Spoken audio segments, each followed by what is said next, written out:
Halo semuanya, nama saya Sean dari Tangerang Selatan. Di episode ini aku lagi di Singapura sama teman saya Ryan yang Instagram account-nya Garden of the Galaxy.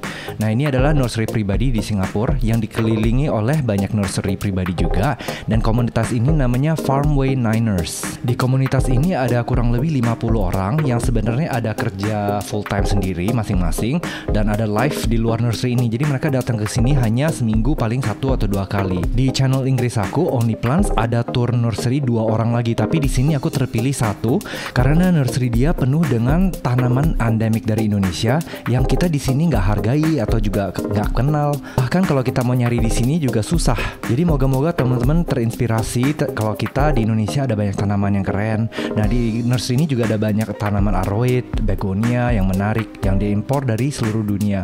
Di nursery ini Ryan juga ada share care tips tentang beberapa tanaman dan juga general care tips untuk kebun dia. Dan sekali lagi saya minta maaf kalau bahasa Indonesia aku kurang bagus karena sebenarnya aku bahasa utamanya bukan bahasa Indonesia. Jika kalian apresiasi video kayak gini, tolong subscribe, comment, dan like biar aku semangat untuk bikin video berikutnya. Di depan nursery-nya ada tanaman Schefflera albedo bracteata. Ini tanaman dari Philippines. Cakep sekali ya daunnya. Ini kalau nggak salah di Indonesia sering lihat juga di kebun orang atau di toko tanaman. Genusnya Schefflera emang daunnya kayak payung kayak gini, dan dia termasuk nggak begitu susah dirawat. Tapi kalau kita research sedikit, tanaman ini sebenarnya dari dataran tinggi dan dia nggak begitu suka suhu yang panas. Waktu kita beli ini biasa tanamannya masih kecil, tapi kalau kita kasih waktu, dia bisa jadi besar, jadi pohon. Tanaman ini juga kuat buat indoors, dan sebenarnya dia kalau di samping furniture yang bagus, ini statement piece banget, nih bagus untuk indoors sebenarnya. Schefflera juga tidak butuh matahari langsung, dan dia tidak gampang diserang oleh hama dan jarang ada penyakit. Tanaman berikut adalah tanaman yang lagi ngetrend sekarang, namanya Barringtonia papuana. Dia asalnya dari Papua, endemik dari Indonesia, dan aku lihat online ini sebenarnya mahal sekali harganya. Tapi kalau aku lihat banyak ke garden di seluruh dunia, ini tanaman sebenarnya lagi trending, lagi ngehit sekarang. Mungkin di Indonesia ada nursery yang banyakin tanaman ini, tolong kabarin saya ya. Moga-moga kita tidak cabut dari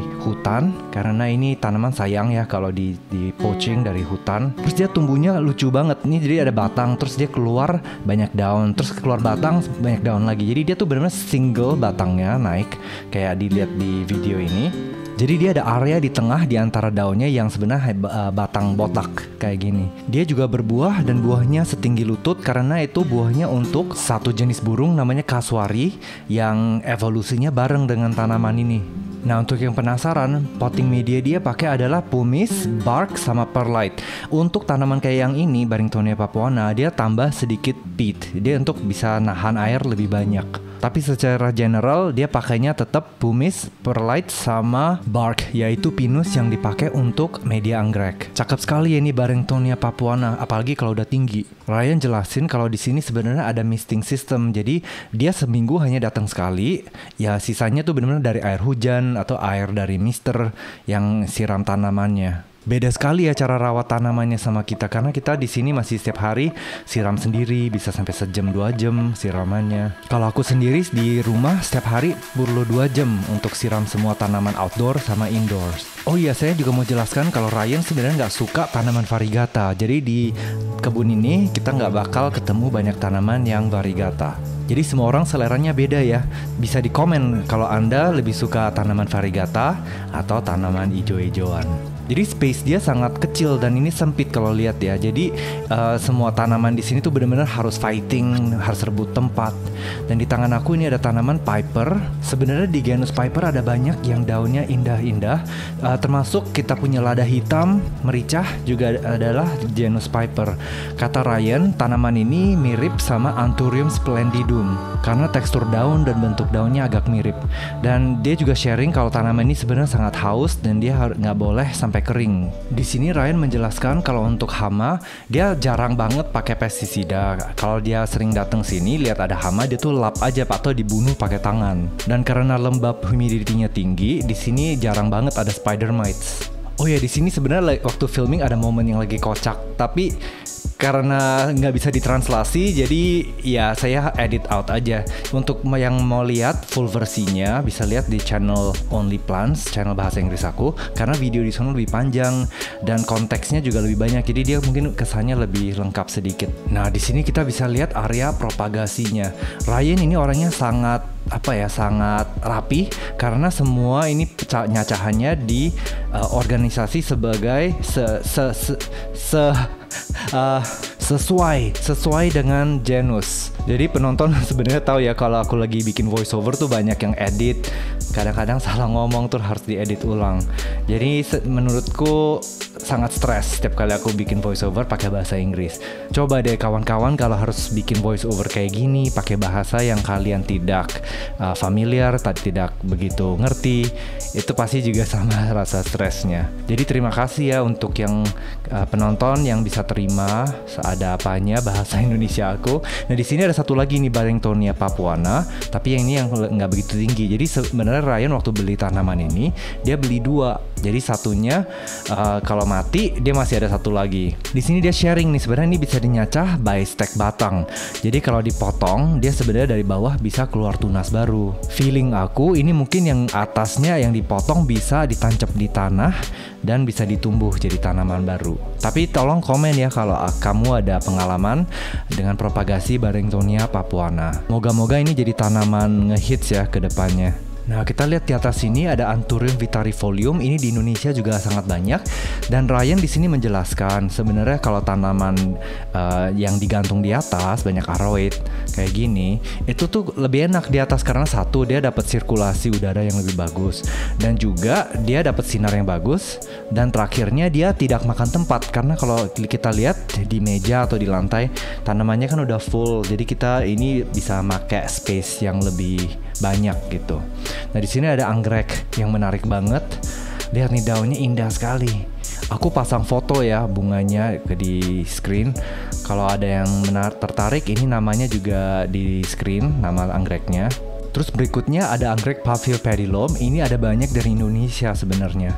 Dia bunganya sangat cakep dan di Indonesia bisa nemu banyak spesies dan hybrid yang menarik.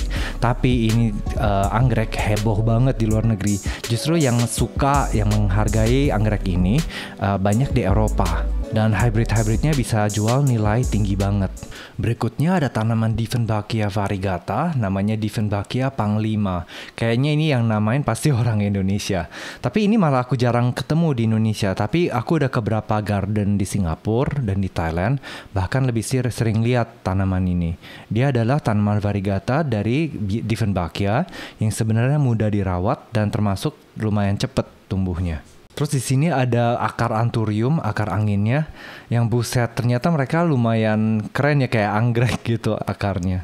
Menarik banget. Nah, di sini ada yang tarik perhatian aku. Aku kira ini philodendron, ternyata dia adalah alocasia, namanya Regal Shield. Sebenarnya dia hybrid dan banyak alocasia sebenarnya datang dari Indonesia dan juga di Philippines. Tapi mereka paling dihargai di Thailand kalau aku lihat. Jadi banyak jenis alocasia, mutasi, hybrid, variegata, ada banyak di Thailand. Nah, di sini kita kalau lihat mirip kayak daun philodendron mayoi, tapi ternyata dia alocasia brancifolia. Lucu banget nih daunnya. Terus tangkainya juga sedikit mirip Alocasia zebrina. Ada sedikit zebra stripe.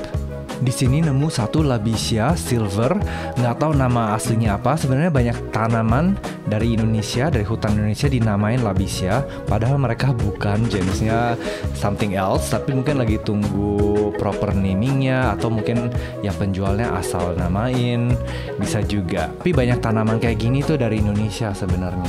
Untuk teman-teman yang belum tahu, ini Lia zipeliana dari Indonesia yang sebenarnya daunnya cakep banget. Nah, ternyata di sini ada dua tanaman yang di bawah ini. Kalau lihat ujungnya dia tuh kayak agak gergaji gitu. Dan yang di atasnya tuh daunnya lebih smooth di ujungnya. Katanya ini emang spesiesnya sama, cuman nemunya di daerah yang beda, jadi dia formnya ada sedikit beda. Kalau lihat di belakangnya lagi, ini Lia amabilis. Sebenarnya ini lebih populer dan lebih sering lihat di nursery Indonesia. Ini sebenarnya untuk nyacanya lumayan seru, bukan terlalu gampang, tapi sebenarnya itu bisa dibanyakin. Terus di sini ada tanaman Elatosthema. Ada banyak di dalam genus ini dan bunganya kecil kayak gini, tapi bunganya keluarnya di tengah-tengah batangnya. Jadi ada banyak daun corak yang menarik di genusnya Elatosthema. Di sini juga ada satu tanaman yang menarik, namanya Piper SP, masih belum tahu, tapi dia dari Ekuador. Lihat ini banyak tanaman yang sebenarnya tuh tanaman hutan yang dirawat dengan baik. Di sini ada Liquala mapuensis. Bisa bilang dia adalah sebuah palm yang sangat menarik warnanya. Di sebelahnya ada Philodendron furcatum. Ini sebenarnya menarik, pertama kali aku ketemu Philodendron yang kayak gini. Kalau aku lihat dari daunnya, ini kayaknya Philodendron yang nggak begitu mudah dirawat. Tapi cakep sekali ya daunnya. Teksturnya tuh luar biasa banget. Ini kalau nggak salah banyak importasi dari Ecuagenera, dari Ekuador. Nah untuk Singapura, mereka untuk impor tanaman tuh tidak masalah, asal ada import permit yang sebenarnya mudah di register. Dan mereka kalau mau ekspor tanaman juga sangat mudah. Jadi beda sama Indonesia, di sini kita nggak bisa impor tanaman, dan kita kalau ekspor juga sebenarnya proses yang lumayan PR ya. Jadi untuk kolektor tanaman, the best sih orang di Singapura, karena di sana benar-benar regulasinya sangat mudah untuk masukin dan keluarin tanaman. Aku tebak ini karena mereka nggak ada banyak industri pertanian, jadi mereka nggak usah lindungin industri pertanian dari hama atau penyakit yang dari tanaman hias. Tapi untuk negara yang pertaniannya kuat, nah itu kita harus hati-hati agar mencegah penyakit atau hama masuk ke negara kita. Nah di sini ada tanaman dari Indonesia juga. Ini kalau nggak salah Certosperma Hambali yang dinamain after Mr. Greg Hambali. Ini bunganya cakep sekali nih ternyata untuk Certosperma. Dia adalah aroid yang akuatik, yaitu dia suka di media yang selalu basah. Di sini Ryan menjelaskan kalau sebenarnya dia mulai dari koleksi aroid. Kayak banyak orang waktu di pandemi juga mulai dari aroid, tapi dia sudah mulai mencintai banyak genus lain. Jadi di sini kita lihat ada banyak tanaman yang menarik, yang representasi banyak diversitas ya. Di sini kita nemu Philodendron serpens yang sangat menarik, tangkainya berbulu, daunnya walau biasa aja, cuman seratnya juga cakep di daunnya. Di atas ada Anthurium waraqueanum yang daunnya agak gendut. Nah di sini ada begonia yang ini tuh dia minta diinjek nih, lihat. Dan Ryan sebenarnya koleksi banyak begonia, ada jenis yang rambat, yang manjat, yang tangkainya panjang, ada juga yang rhizome, yaitu dia tuh tumbuhnya agak padat di dalam tanah. Maaf ya bahasa Indonesia aku kurang bagus, jadi kurang pinter untuk deskripsi begonia. Tapi sebenarnya begonia asal dari Asia, seluruh dunia sih sebenarnya. Tapi begonia yang paling indah tuh ada di area yang dataran tinggi atau yang udaranya adem. Tapi untuk umumnya begonia emang suka lembab. Tapi kalau terlalu panas cuacanya atau suhunya, mereka tuh gampang banget busuk. Di sini ada lagi tanaman yang di labelnya Labicia. Jadi kita lihat sebenarnya Labicia tuh banyak yang formnya beda-beda, dan ada juga banyak yang salah dinamain. Jadi tolong teman-teman kalau ada yang ngerti deskripsi tanaman hutan kayak gini di Indonesia yang jadi tanaman ornamental yang terkenal di seluruh dunia, tolong bantu deskripsi ya. Di sini ada begonia white ice, dan sebenarnya begonia ada kebanyakan tuh hybrid karena mereka sering berbunga. Jadi mereka gampang banget untuk di hybridisasi. Di sini ada begonia dari Papua, SP Papua. Dan sebenarnya di koleksi Ryan kebanyakan di rumah untuk begonia. Dia simpennya di dalam kayak akuarium dengan lampu artifisial, dan di sana mereka lebih terkontrol climate-nya. Di sini ada Anthurium regale yang sangat populer. Daunnya cakep sekali nih bentuknya, dan ini ukurannya juga udah termasuk besar, tapi dia sebenarnya bisa lebih besar dari ini lagi. Tapi nggak kalah besar, lihat ini begonia sebenarnya. Tapi daunnya tuh gila banget, raksasa ukurannya. Dan ternyata begonia ini tuh memanjat, dia tuh rambat. Kalau kita lihat di belakangnya, ini akarnya udah nempel ke kayu, dan mereka juga ada keluar akar angin. Ini pertama kali aku lihat begonia kayak gini. Tapi di tempat alaminya emang mereka suka merambat pohon atau batu sebenarnya. Dan kalau kayak aroid yang kita mencintai, begonia kalau rambat kayak gini, mereka daun barunya bakal membesar. Di sini aku nanya Ryan favorit tanaman dia yang mana. Dia tunjukin ada 2 sebenarnya. Nomor 1 adalah ini, dia Anthurium crystallinum sebenarnya, tapi dia datangnya dari Fairchild dan dia beli ini dari NSC Tropicals. Katanya ini kalau udah mature, udah besar, daunnya tuh sangat indah. Jadi dia beda sama crystallinum yang kita ada sebagai umum. Tanaman favorit dia kedua adalah Philodendron spiritus sancti. Nah sebenarnya Ryan jelasin kalau dia emang suka daun hijau yang bentuknya agak unik dan aneh. Untungnya dia beli tanaman ini waktu harganya udah nggak setinggi waktu di pandemi ya. Waktu di pandemi itu dia sempet kayak lebih mahal dari mobil ini tanaman. Tapi emang kita sekarang lihat ada banyak seedling, juga ada tissue culture, bahkan juga ada yang variegatanya. Di sini ada begonia yang menurutku sangat cakep dan ini aku sempat beli di pasar tanaman di Indonesia, namanya begonia U402. Kenapa namanya U terus ada huruf? Karena sebenarnya aslinya dia belum ada proper name dan masih tunggu bunga dan tunggu botanis untuk deskripsi dengan proper. Tapi ini warnanya cakep sekali, dia ada warna biru, silver, hijau, ada sedikit merahnya. Ini aku coba rawat tapi mati. Mungkin karena dia nggak suka cuaca yang terlalu panas atau terlalu lembab. Karena punya aku emang kejamuran. Begonia juga butuh sirkulasi udara yang luar biasa sebenarnya. Nah di sini ada tanaman Syzygium Jiuhui yang bisa bilang lagi ngetren juga sebenarnya. Dan tanaman ini sangat mahal untuk sementara di Indonesia. Dia kalau besar tuh bisa jadi pohon, daunnya mirip kayak anthurium. Dia tuh sebenarnya cakep banget. Dan dia satu genus sama buah jambu. Di sini ada Anthurium pedatoradiatum yang termasuk anthurium yang mudah dirawat dan rajin berbunga. Dia juga sering jadi mother plant untuk program hibridisasi. Di sini ada satu lagi yang dijual sebagai Labicia, tapi sebenarnya kita kurang jelas apa ini. Tapi dia cakep sekali. Kalau lihat dia ada gradasi warna, daun barunya muda warnanya, terus lama-lama dia jadi agak gelap dan bentuknya juga bikin kita sangat tenang ya. Jadi dia agak roset gitu. Nah, Ryan juga ternyata koleksi Platycerium. Nah, menurutku Platycerium ini ada potensi untuk jadi tanaman hits juga. Karena ini masih banyak orang belum terlalu paham cara rawatnya, cara propagasi, cara banyakin. Tapi kalau aku jalan-jalan ke Thailand kemarin dan di Taiwan, wah mereka ahli banget dan mereka punya ini tuh bisa masukin kontes. Untuk cara rawatnya nanti aku ada video berapa minggu dari sekarang yang shootnya di Taiwan. Di sono mereka ada jelasin cara rawatnya gimana di sono.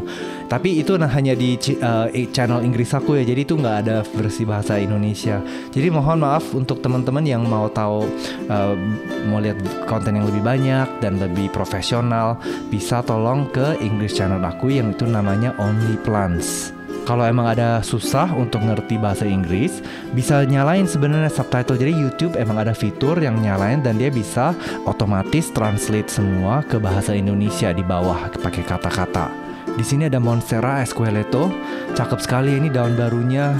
Perfect banget. Jadi ini tanaman termasuk gak susah dirawat kayaknya karena banyak gardener, banyak kolektor punya tanaman ini dan setiap kali aku lihat dia tuh happy aja gitu, nggak kayak ada jamur atau penyakit. Di sini juga ada satu yang menarik tanaman, dia semacam Syzygium juga, tapi kita nggak tahu nih jenisnya apa. Dia Syzygium tadi kita lihat dia yang satu genus sama jambu. Kalau nggak salah Syzygium banyak yang endemik dari Indonesia dan masih banyak yang lagi di deskripsi, masih belum terlalu populer. Tapi menurutku mereka lumayan bagus potensi untuk dikoleksi dan mungkin suatu hari bisa dihibridisasi. Di sini nemukan satu jenis Barringtonia, tapi ini beda sama Barringtonia papuana yang tadi kita nemu, yang ini masih SP. Nah di sini juga ada begonia yang lihat nih, cakep sekali. Kayak jendela kaca yang berwarna-warni. Ini karena jam 4 sore, jadi ada matahari lagi turun dan sinarnya ini pas banget di sini.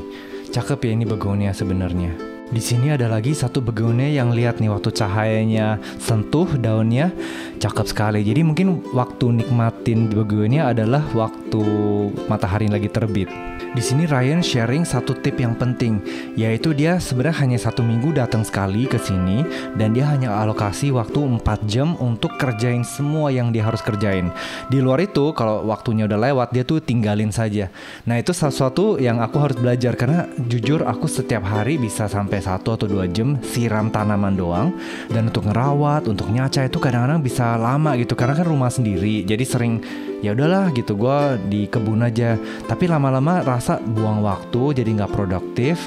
Jadi untuk dia kayak gini caranya perfect banget. Jadi kadang-kadang kita harus set boundary, set limit berapa banyak waktu yang kita mau spending untuk di tanaman kita. Kalau lebih dari itu bisa jadi stressful, dan sebenarnya berkebun tidak stres gitu, malah mestinya bikin kita relax dan seneng. Mungkin kawan-kawan di sana gimana rasanya? Ada yang rasa terlalu banyak waktu di berkebun, atau rasa oh ternyata tanaman aku kurang dirawat gitu. Penasaran aku, bisa di komen ya. Berikutnya ada tanaman hutan dari Amerika Selatan. Ini Hoffmannia. Cakep sekali nih daunnya. Ini untuk taruh di terrarium atau landscaping, ini pasti cakep banget. Apalagi kalau mantul kena sinar lampu. Nah aku tanya dia di sini, pupuknya kayaknya banyak banget ya kalau lihat di atas medianya ditaburnya. Nah dia bilang sebenarnya nggak apa-apa kalau pupuknya banyak asal kondisinya bagus. Dia bilang rahasia dia adalah kalau kondisinya bagus kayak gini, lembabnya tinggi, cahayanya bagus, itu kasih banyak pupuk, tanamannya justru daunnya malah besar dan tanamannya sehat. Tapi kalau tanamannya lagi stres atau kondisi kita kurang bagus, paling bagus jangan pakai banyak pupuk. Nah lihat di sebelah kanan bawah itu pelletnya itu adalah pupuk slow release. Aku rekomen untuk ke teman-teman biasanya pakainya hanya 1/3 atau 1/4 yang kita lihat di sini. Karena itu untuk banyak orang sebenarnya ini terlalu over fertilize menurutku ya. Di sini kita bisa lihat sebenarnya ini cakep sekali suasananya, sinarnya juga pas banget. Jadi sebenarnya pagi atau sore waktu matahari lagi naik atau lagi turun itu waktu paling bagus untuk berkebun, untuk nikmatin kebun kita. Di sini ada tanaman pisang namanya Musia Siam Ruby. Kalau lihat dari namanya Siam itu mestinya dari Thailand ini. Mungkin ini adalah hybrid atau mutasi dari Thailand. Di sini gemesin banget ketemu baby Philodendron verrucosum. Kata dia ini adalah cacahan yang mungkin jatuh di lantai dan mereka membesar sendiri. Ini verrucosum sebenarnya cakep sekali, cepat tumbuhnya, tapi dia sayangnya suka digigit oleh hama. Nah di sini ada yang lebih mature, Philodendron verrucosumnya, dan dulu mereka sempat lumayan mahal, tapi sekarang harganya udah affordable banget. Tapi aku nggak rekomen ini untuk pemula karena dia emang sedikit rewel. Kasih airnya juga harus pas. Kalau kebanyakan dia gampang busuk. Kalau kekurangan dia juga gampang kering. Di sini kita ada ketemu tanduk rusa yang menurutku cakep sekali. Dia coronarium tapi yang thin fronds, yaitu dia punya daun tipis. Menarik sekali ya dia. Terus dia agak keriting, agak wavy kayak gini. Cakep sekali, dan kalau nggak salah coronarium dia kepalanya tuh paling cakep kayak pakai topeng. Jadi untuk varian ini emang dia mutasi dari original formnya. Kalau mau lihat atasnya, ini bisa kelihatan nih. Sebenarnya cakep sekali dia punya wajah. Oke guys, kita akhir di sini dulu ya. Terima kasih Ryan sudah kasih kita waktu untuk tour gardennya. Untuk yang mau follow Instagramnya Ryan ada di layar, dan Instagram aku adalah @botanis. Untuk lihat versi full video ini pakai bahasa Inggris, jangan lupa ke channel aku Only Plants. Terima kasih ya semuanya. Sampai jumpa di video berikutnya.